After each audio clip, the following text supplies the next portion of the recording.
Então, galera, hoje vamos finalizar o conteúdo da tabela periódica. Vimos a evolução histórica da tabela periódica, a organização e a classificação dos elementos. E nessa aula de hoje, iremos estudar as propriedades periódicas. Assim, finalizando, né, esse conteúdo. As propriedades periódicas. O resumo: quais são as propriedades periódicas? Eletronegatividade, eletropositividade, potencial de ionização, raio atômico, eletronegatividade, eletroafinidade e densidade. A eletronegatividade, eletropositividade, potencial de ionização, o raio atômico, eletroafinidade e a densidade. Vamos estudar as propriedades periódicas sempre visualizando período e família.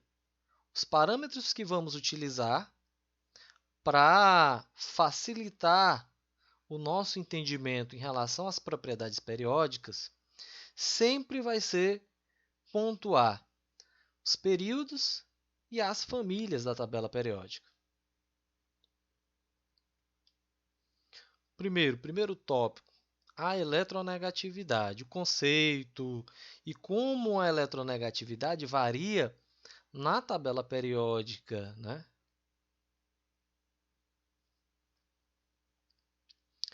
A eletronegatividade, ela é a capacidade que o átomo tem de atrair elétrons. Geralmente, falamos aí dos ametais. Vai variar da esquerda para a direita e de baixo para cima, excluindo-se os gases nobres. Coloquei aqui a tabela para que a gente possa estar visualizando o que foi escrito.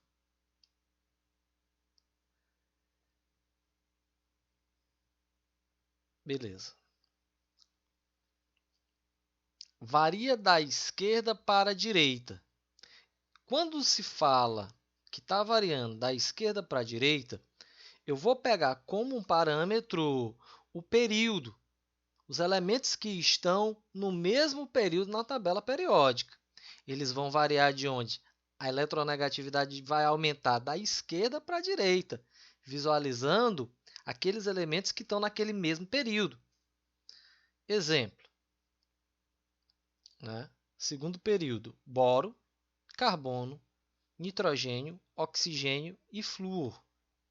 Todos esses elementos que eu citei estão no segundo período da tabela periódica.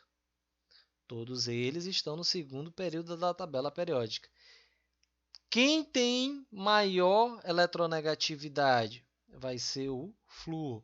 Por quê? Porque ela aumenta da esquerda para a direita. Quanto mais à direita, maior será o seu caráter eletronegativo. De baixo para cima. Quando fala de baixo para cima, eu estou me referindo aos elementos que estão no mesmo grupo, na mesma família. Todos esses elementos aqui, eles estão na família 7A, são todos halogênios. Quem tem o maior caráter eletronegativo? Quem é que tem maior valor de eletronegatividade? Vai ser o flúor. O flúor tem maior eletronegatividade que o cloro. O flúor tem maior eletronegatividade que o bromo. Então, nessa família, quando a gente visualiza, quem está em cima terá o maior valor de eletronegatividade, sempre com esse pensamento. Quanto mais à direita, mais eletronegativo. Quanto mais à direita, mais eletronegativo. Quanto mais em cima, mais eletronegativo. E a eletronegatividade exclui os gases nobres. Os gases nobres não têm tendência nem em ganhar elétrons e nem em perder elétrons. Eletronegatividade, tendência que o átomo tem em atrair elétrons. Os gases nobres, eles têm uma configuração estável e não tendem nem a ganhar e nem a perder elétrons. Aí retomamos os conceitos dos íons, né? O cátion e o ânion.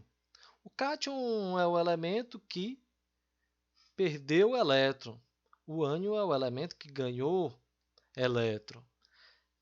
Revisando nesses conceitos que são fundamentais. Eletropositividade é a capacidade que um átomo tem de perder elétrons, geralmente são os metais.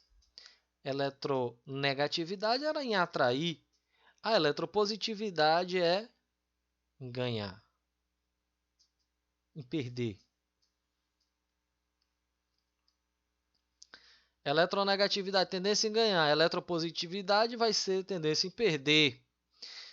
A eletropositividade vai variar de onde? Da direita para a esquerda, de cima para baixo, e exclui os gases nobres. Visualizar a setazinha da mesma forma que visualizamos, né, na anterior. A eletropositividade vai aumentar de cima para baixo. Quanto mais embaixo, quando eu visualizo a família, quanto mais embaixo tiver o elemento que pertence, e todos os elementos que pertencem àquela família, quanto mais embaixo, mais eletropositivo. Quanto mais à esquerda, quando eu me refiro ao período, maior será a eletropositividade daquele elemento. Sempre eu faço paralelo. Eu vou visualizar todos os elementos que estão no mesmo período e todos os elementos que estão na mesma família. Período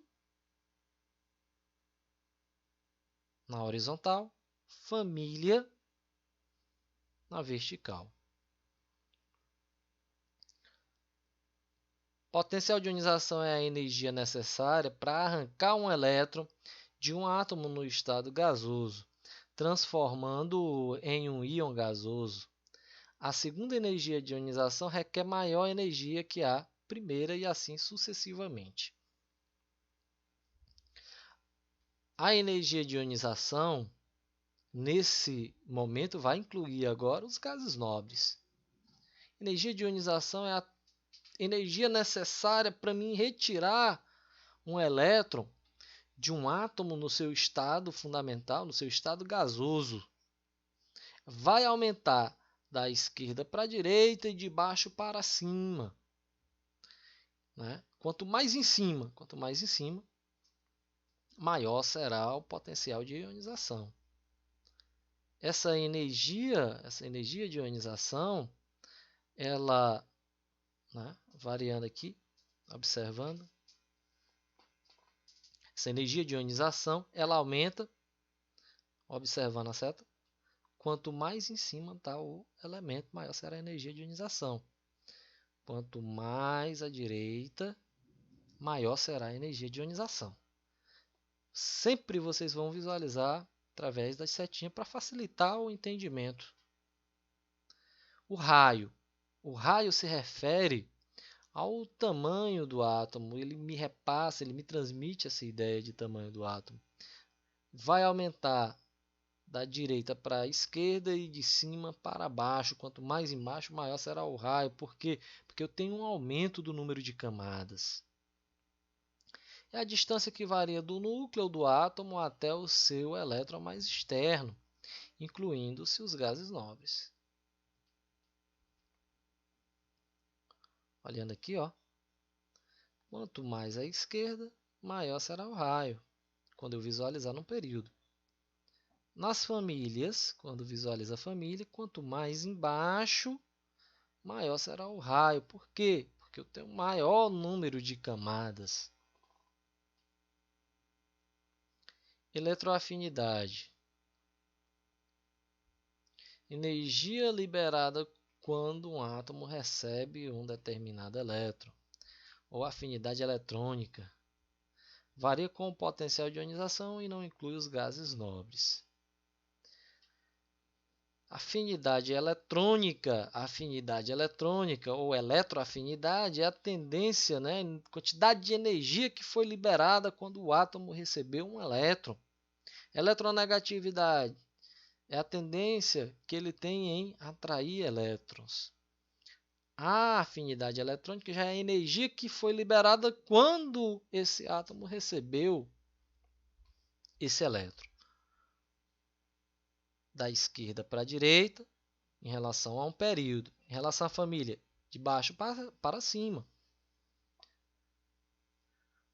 Exclui-se os gases nobres. Os gases nobres não gostam de ganhar e nem de perder elétrons.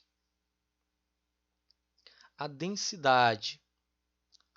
A densidade de um elemento químico, como eu já coloquei para vocês, a densidade dos elementos, dos materiais, a densidade de um corpo, ela se refere à relação entre a massa e o volume.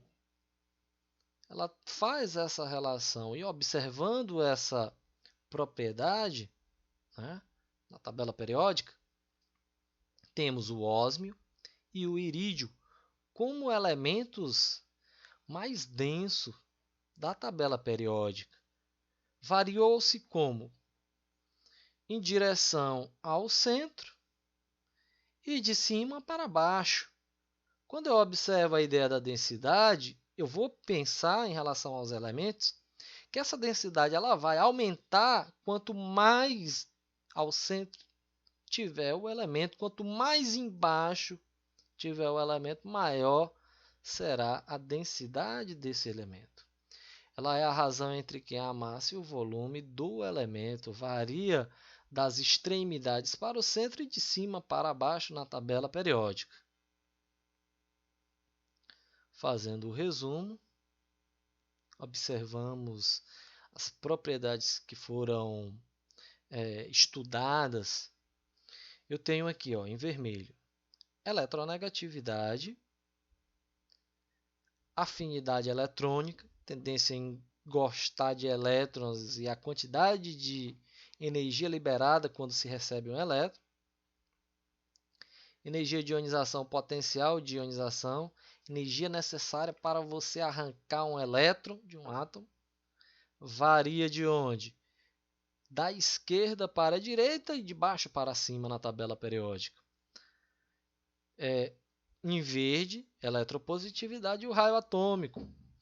Temos o mesmo sentido, né? Temos aí o mesmo sentido da direita para a esquerda, observando os elementos que se encontram no mesmo período, de cima para baixo, observando os elementos que estão na mesma família. Quanto mais embaixo, maior será o raio atômico.